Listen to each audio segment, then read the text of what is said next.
Hi guys, my name is Rachel White. I'm a JFK assassination researcher, and this video is going to be about the Warren Commission and subsequent investigations and my thoughts and feelings on why we have that, and really how we can tie all this up together with where we're at right now today with our current research. So we know, don't we, that the week or so after the assassination, Lyndon Johnson was under pressure, political pressure really, to provide some kind of investigation into the events that had happened in Dallas, really because from the minute that Oswald was shot on the Sunday, the word on the street was conspiracy, conspiracy, conspiracy, and the public, the general public, were very, very distressed and needed and wanted some kind of answers.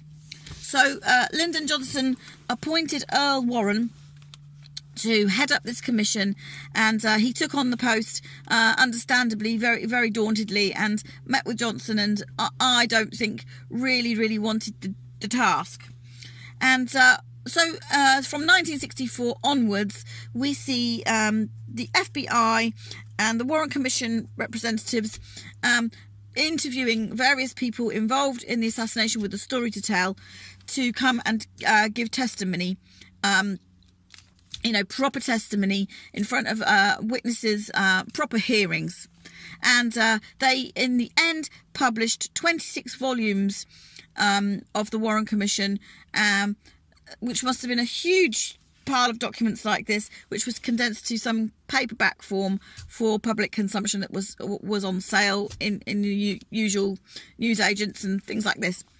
And the conclusion that the Warren Commission came to at the end of all of their investigation was that Lee Harvey Oswald was a lone shooter who shot JFK in the head from the Texas School Book Depository, and no one else was involved. And Jack Ruby and Lee Harvey Oswald certainly didn't know each other prior to that Sunday morning encounter in the basement when Ruby shot Oswald. And if you've been following any of our research whatsoever, you will know that we have completely debunked all of that. The Warren Commission's findings and conclusion, absolutely, as far as we're concerned, has no legs to stand on whatsoever.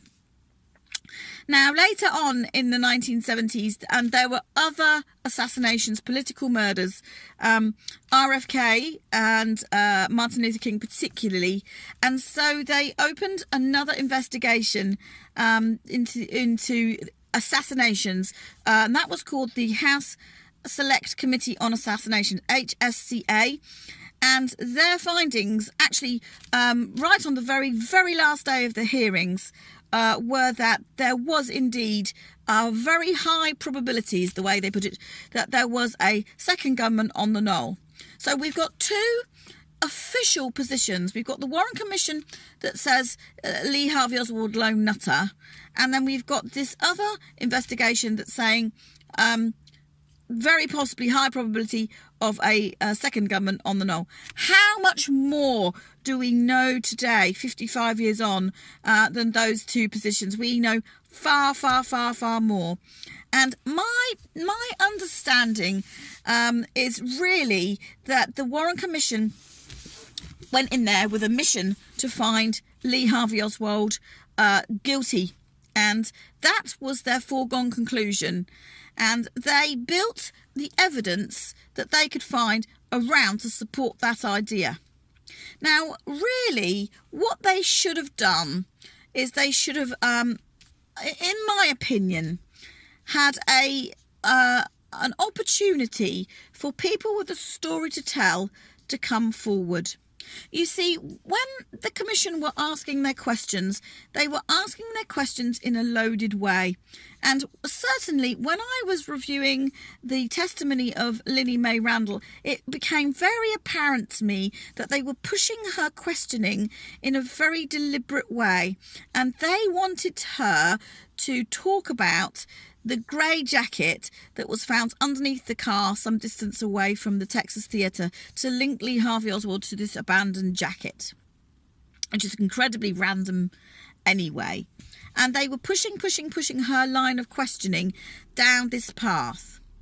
Now, I personally feel that if we're going to hold a proper investigation, we need to allow people to come in and tell their story, and then we need to people like me who are really good at kind of picking through all the bones of it and looking at and seeing how we can corroborate different testimonies against each other and see where the problems are, and see where it matches up and see where it doesn't match up.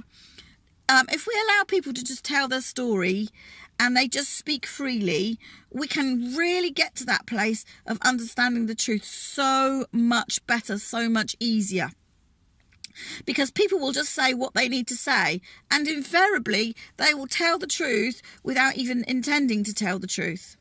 But you see, what we have here in these investigations is a foregone conclusion that we must meet. And so therefore, the questions and the direction of the questioning is completely funneled. And other people with things to say that don't fit into this narrative are ignored, are dismissed, ridiculed, or never called.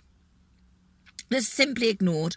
And I find that very interesting and very upsetting at the same time, because we are supposed to be living in a democracy with transparency, with accountability, and so therefore we need to get to the bottom of it. And to my mind, when this investigation got off the ground, how do you know what questions to ask in order to get to the answer? You can't know what questions are relevant, appropriate, or not.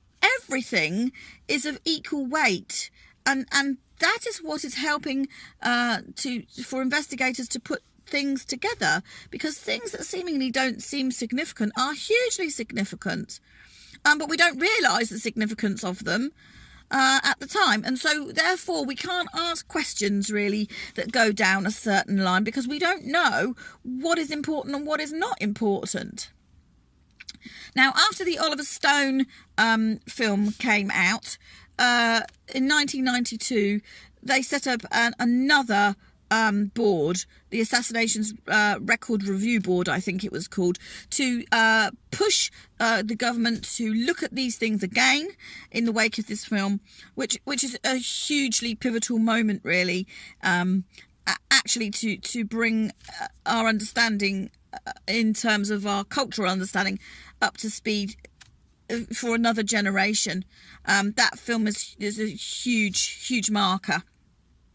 Although we've moved on from that as well. So the ARRB was intended to help us to, put pressure on the government to release more documents. And more things have been released. But, of course, when we're in cover-up mode and things have got a notice, in the UK we call it a D notice, and what happens is that things are put away into storage, as it were, archived, not allowed to be looked at on the basis of national security. What we're dealing with here is so deep a cover-up that they cannot allow these things to come out to us.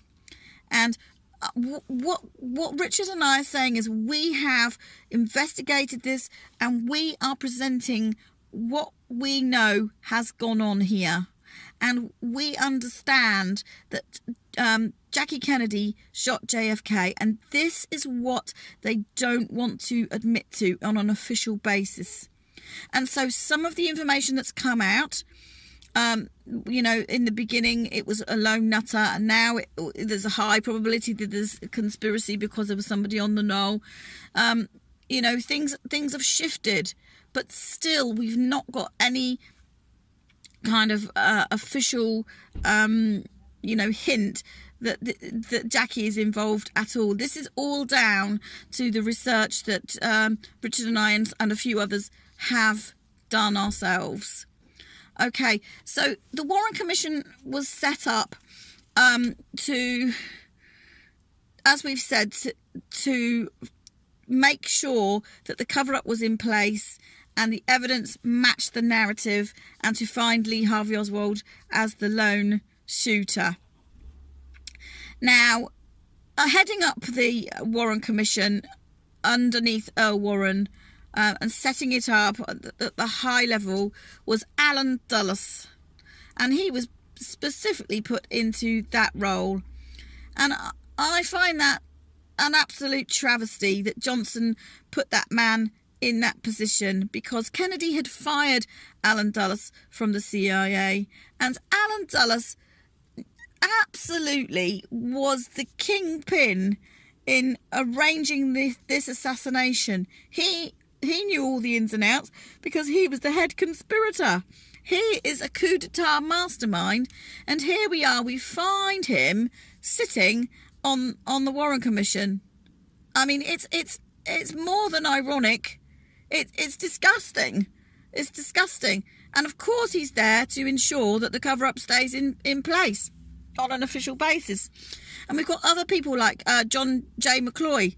These people are Rothschilds, bagman, and they're very involved in the elites, kind of cabal, and they are doing their bidding.